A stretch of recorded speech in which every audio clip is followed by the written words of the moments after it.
Je pense que l'adolescence, tout le monde le vit mal. Moi, je me suis rendu compte que j'ai fait ma crise d'adolescence. C'est peut-être pas fini d'ailleurs.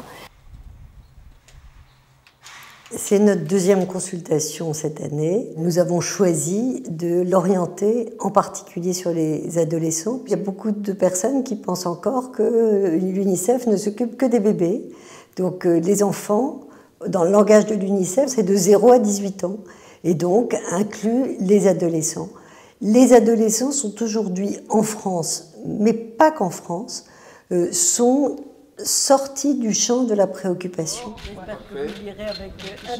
Et le harcèlement sur les réseaux sociaux. C'est la première fois qu'à l'UNICEF, on fait une étude autour de la souffrance psychologique et des lieux de souffrance et des raisons de souffrance et des risques qu'entraîne la souffrance. Une nouvelle dimension est explorée par notre étude. Lorsque les adolescents, notamment, éprouvent des difficultés de relation avec leurs parents, des difficultés relationnelles avec leur père ou avec leur mère, lorsqu'ils ont des problèmes à l'école, lorsqu'ils se sentent menacés par des adultes dont ils ont peur, lorsqu'ils se sentent dans un climat insécurisant à l'école parce qu'ils ont le sentiment d'être humiliés, rejetés, dévalorisés, lorsqu'ils sont harcelés sur les réseaux sociaux, un point vraiment important, lorsqu'ils ont très peu d'amis sur qui on peut compter, tous ces facteurs contribuent à expliquer à la fois la souffrance psychologique et le risque de suicide. C'est que l'adolescence est une période douloureuse pour... Je crois que personne n'a jamais étudié cela de cette manière et que donc cet instantané qui nous est renvoyé par les adolescents de notre époque est très émouvant à recevoir et aussi inquiétant. Et je dirais qu'en tant qu'adulte, on ne se sent pas très fier quand on lit ça.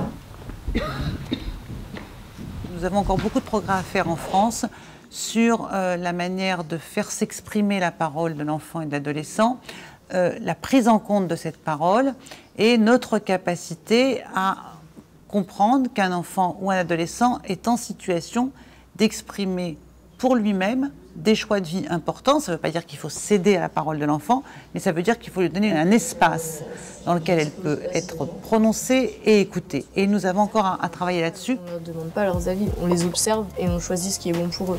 On devrait pouvoir s'exprimer et dire ce qu'on a à dire. Cette consultation et cet outil qu'elle représente, c'est le moyen de sensibiliser, de mobiliser et d'interpeller. C'est-à-dire, c'est avec ce type d'outils qu'on peut interpeller, bien sûr, les pouvoirs publics, qui sont au premier rang de ceux qui doivent être interpellés. Lors d'un entretien avec Madame la Présidente Michèle Barzac, il y a peu, vous m'avez fait remarquer qu'il y avait des progrès à faire en matière d'observation sur les enfants en France, d'observation sociale. Et c'est vrai que je suis très attentive à ce sujet et que l'Observatoire national de la pauvreté et de l'exclusion sociale a engagé un travail dans ce sens et vous pouvez compter sur moi pour faire en sorte que ce travail aboutisse. Nous avons une politique pour la petite enfance, nous avons une politique pour l'enfance, mais l'adolescence, avec ce qu'elle suppose comme bouleversement, comme contestation des cadres habituels, des activités habituelles, fait que souvent les politiques publiques, locales en particulier, sont assez désarmées face aux adolescents, quelle demande, pas simple à entendre, et quelle offre face à cette demande.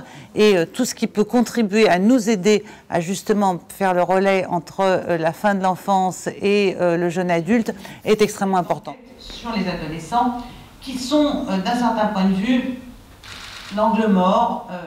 L'objectif, c'est que ces enfants-là, eh bien, certes, maintenant ils décrivent des privations, mais moi ce que je souhaite, c'est que en devenant adultes, ils puissent, eux, avoir une situation différente et offrir une situation différente à leurs enfants. Il faut également concentrer les moyens de l'éducation nationale dans les quartiers les plus défavorisés, puisqu'on voit bien aussi... Nous avons pu expliquer pourquoi on a de tels résultats, c'est-à-dire autant d'adolescents qui se suicident ou qui tentent de se suicider, autant d'adolescents qui consomment de la drogue, qui consomment régulièrement de l'alcool jusqu'à l'état d'ivresse régulier, on voit très bien tous ces facteurs explicatifs et ça c'est vraiment quelque chose qui va nous permettre d'agir pour mettre en place justement des politiques préventives beaucoup plus adaptées.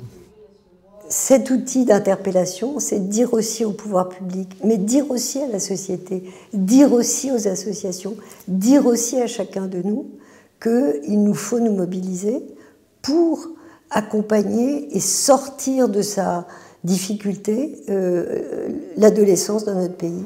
Je pense que c'est important d'écouter les premiers concernés. Je sais pas, peut-être un moyen d'expression, par exemple une radio que les enfants animeraient eux-mêmes, c'est une idée que j'avais déjà eue un jour. On pourrait s'exprimer nous, faire des interviews nous.